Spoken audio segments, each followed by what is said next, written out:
Assalamu alaikum wa rahmatullahi wa barakatuhu. Let's look at the next question. The next question is actually several questions about fate and destiny.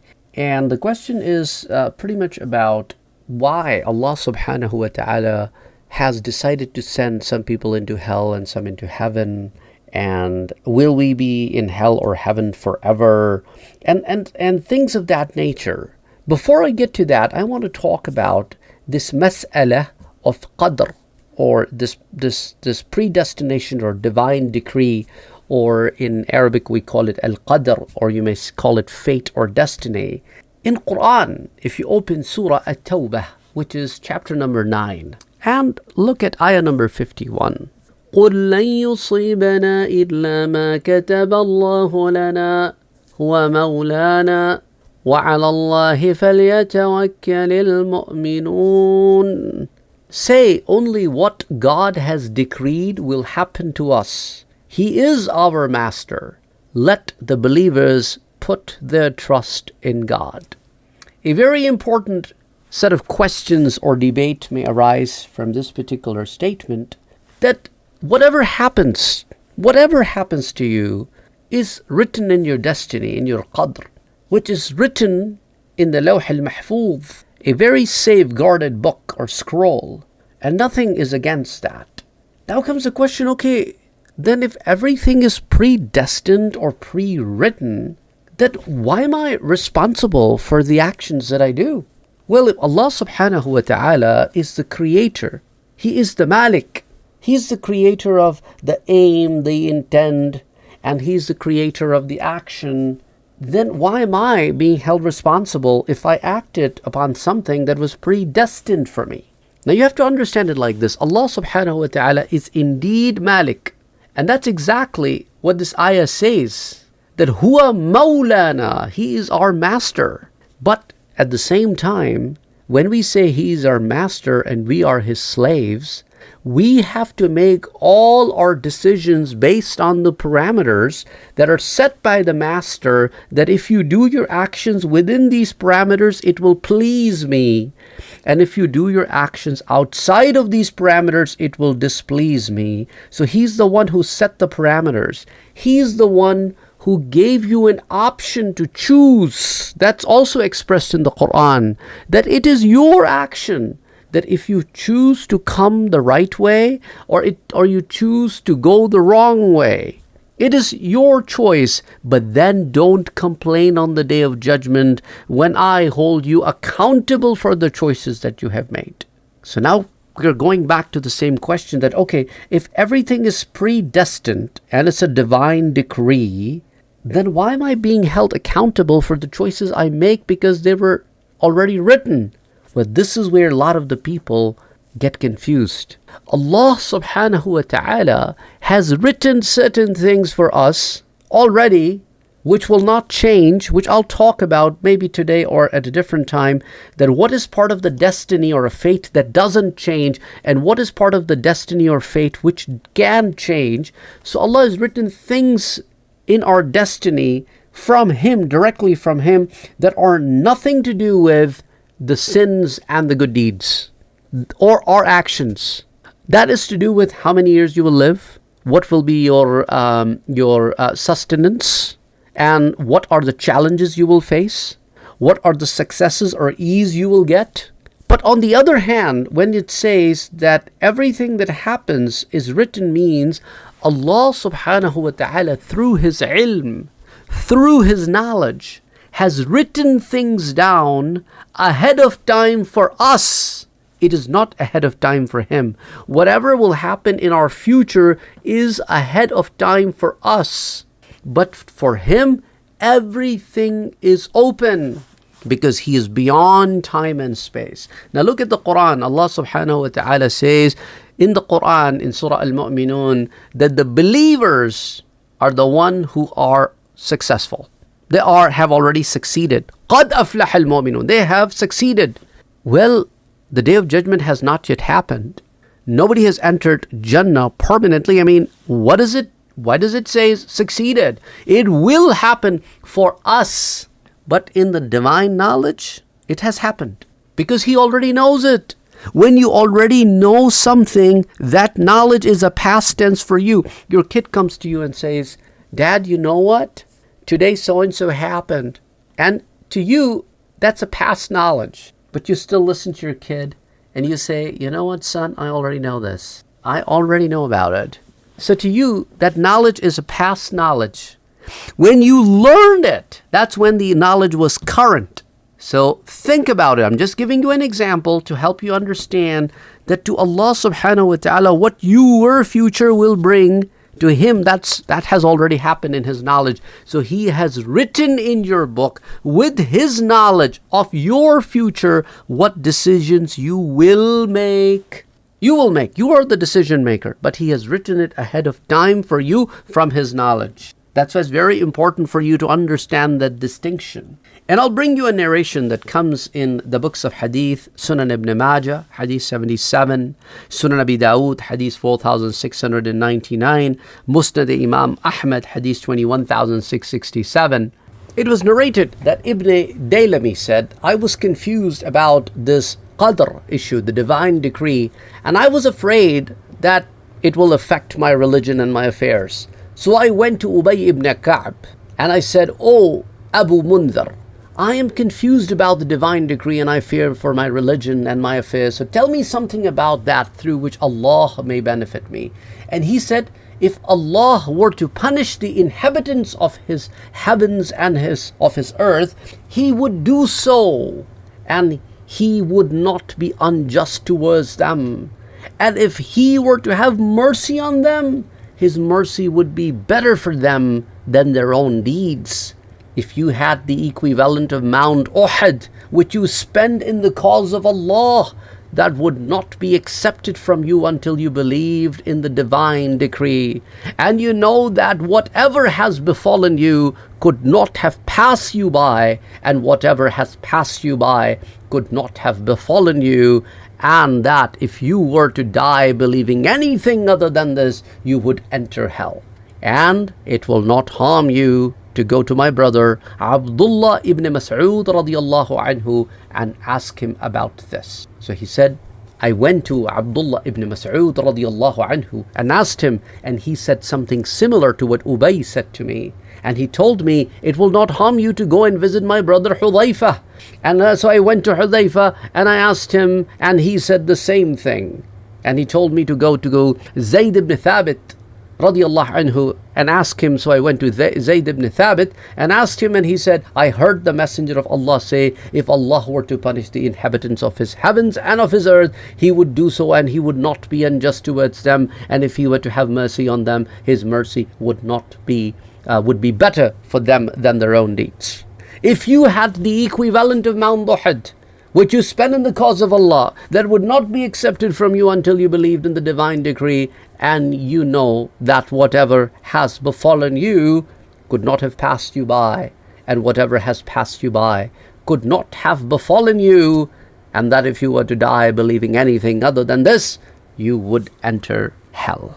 So it's quite common, and the reason this hadith is so important, because it tells you the mindset of the companions of Prophet Muhammad sallallahu alaihi wasallam about this particular matter.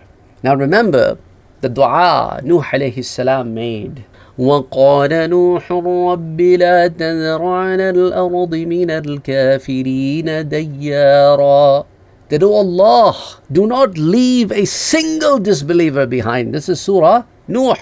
And then Allah subhanahu wa ta'ala sent a revelation to Nuh alayhi salam when he made this dua, that whoever has accepted from your people are the only one that will accept, even if you continue to preach them for another X number of years, none of the disbeliever will believe. So how did Allah subhanahu wa ta'ala know about this? Of course, same principle applies here. He knows what decision people will make. So He told about their decisions that they will make in the future before time to Nuh alayhi salam, that Nuh, whoever have believed, these will be the only believers that will be left. You continue preaching these people and none of them will believe. Neither their offsprings will believe. Nobody that will be born in these people from this point onward will ever turn into a believer. And this itself is a quite open, shut example of taqdeer, of decree, of divine knowledge. And there are so many evidences about it. What Allah subhanahu wa ta'ala telling Nuh alayhi salam ahead of time to build a ship. This is a divine decree. He knows who will be drowned and who will be saved. And those who will be saved will never be drowned in that particular flood. And those who are destined to drown, not a single one of them will be saved. Because those who will drown have made the decision to be drowned because they never believed. And those who chose to believe are the one who will not be drowned in it. So that itself is another evidence from the Quran that talks about the divine decree. So going back to that question, that okay, Allah subhanahu wa ta'ala has already written that who will be the Saeed, the happy, and who will be not happy. And that is the answer to that question as well, that from His knowledge, He has written this ahead of time, that who will be Saeed and who will be Shaqi, based on the decision people will make after they come over here. He just wrote that decision ahead of time, that this is the decision that you will make. Now comes the question, okay, why didn't He make everybody Saeed? Well, remember the hadith I quoted to you? And then also remember, this is a test. If all the answers are given ahead of the test, and if the test is not even taken, now go into your child's classroom, and the teacher who never tests your child on the knowledge the child has learned, rather just gives them a passing grade every day without any test, what do you think, what you will make out of that teacher? Your child may love it exactly the same way a sinner loves to sin, right? Because there is no boundary, there is no limitation, there are no rules, there are no regulations. Humans, when they follow their desires, do not want any boundaries because there are no boundaries to desires. But on the other hand, when you put boundaries and limitations, it's only to discipline the human soul. That is the whole point of Sharia, because humans that have been given the desires, if are not bounded by the laws of Sharia, then they will just go like crazy, worse than animals. Asfala safilin. But لَقَدْ خَلَقْنَا الْإِنسَانَ فِي أَحْسَنِ تَقْوِيمٍ. They have been created in the best form. ثُمَّ رَدَدْنَاهُ أَسْفَلَ سَافِلِينَ. But then they became the worst of the worst because they thought they are not answerable to anybody. So they decided to do things on their own. Decided. These are the words that I want you to pay attention to. So that's why it's important. And also going back to the hadith, which is reported by several companions, that if Allah subhanahu wa ta'ala were to punish the inhabitants of His heavens and His earth, wherever beings are, if they're all to be punished, Allah would do so and He would not be unjust towards them. Because who can justify that I have worshipped Allah the way He must have been worshipped? Can anybody make that claim? No way. No way. We cannot even thank Him for the breaths He has given us. We can't. Because by the time you will be done thinking, you have lived X number of breaths already. Just for breaths I'm talking about. The other luxuries and amenities that He has given you in and around and outside, it's just, we can't. And this is just the blessings I'm talking about alone. So it would not be unjust if He were to just go ahead and outright punish everybody. And if He were to have mercy on them, His mercy would be better for them than their own deeds. Don't think that you are going somewhere because of your good deeds.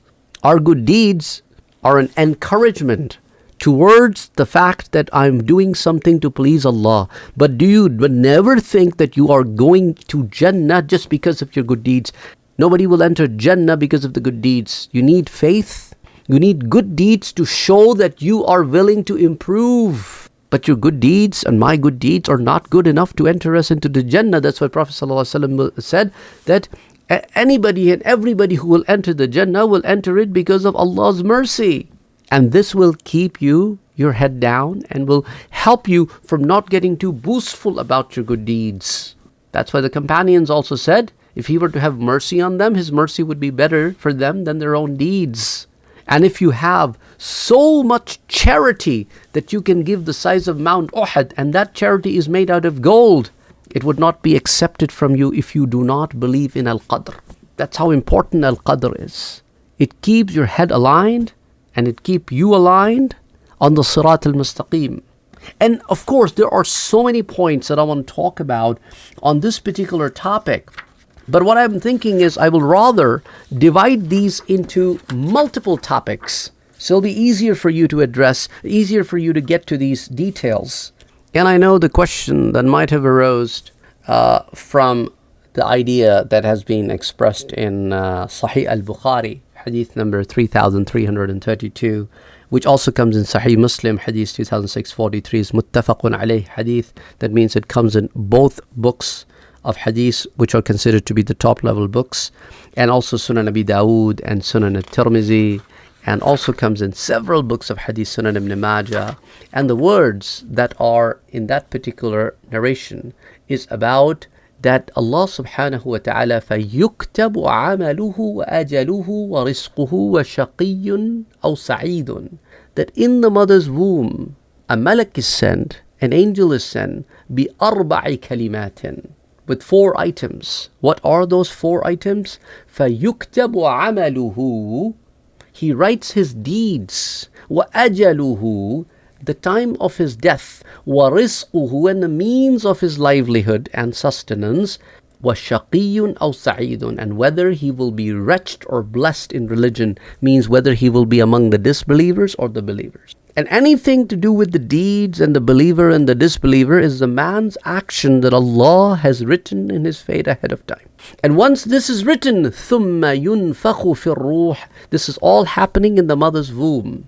And then the soul is breathed into his body. So anyway, there are details of this particular hadith that we can talk about some other time. But these words, شَقِيٌّ أَوْ سَعِيدٌ, was the basis of one of the questions. Again, we will look into it in a little bit more detail next time, insha'Allah ta'ala. If you have more questions related to this particular topic, you can put it in the comment section below. However, I want to bring this to your attention that it is highly discouraged in Islam to have too many questions about fate, and means not to have any discussion in terms of disagreements, or because it could lead you to denial, and the person who denies fate is automatically outside of the fold of Islam. And this is part of your iman, to have this fate in this Allah has written for you, which is called Al-Qadr. And for those of you who are familiar with other languages, like you know it by the name of Qismah, or by the name of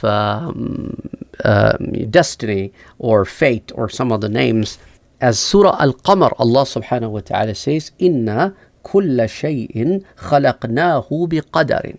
Everything has been created with a qadr attached to it. There is a qadr of everything. So this is mentioned in the Quran. So basically, when you're denying it, you're denying an ayah of the Quran. And denial of anything from the Quran automatically throws a person outside of the fold of Islam. Abi Hurairah radiallahu ta'ala anhu narrates a hadith that one day we were having this discussion, a very open discussion about the qadr. And when Prophet sallallahu alaihi wasallam heard us that we are talking about this particular subject matter very openly and having a discussion on it, and there are pros and cons we're talking about, there are fors and against we're talking about, so Prophet sallallahu alaihi wasallam's face turned red, and Prophet didn't like it. And it was to an extent where we could feel that the Prophet sallallahu alaihi wasallam did not appreciate this, and he said, I have been sent towards you, and the previous nations have been destroyed because they were indulged in these kind of conversations. That means this could lead you to go astray. And the Prophet ﷺ said, do not go into discussions into these things. And similar kind of narration is also reported by Sayyidina Umar, Sayyidat Aisha radiallahu anha, and Anas ibn Malik radiallahu anhu. And this comes in Sunan al-Tirmizi, Hadith 2133. Musnad Abu Ya'la, Hadith 6045. Anyway, we'll talk about that in a little bit more detail next time. Till then, Assalamu alaikum wa rahmatullahi wa barakatuh.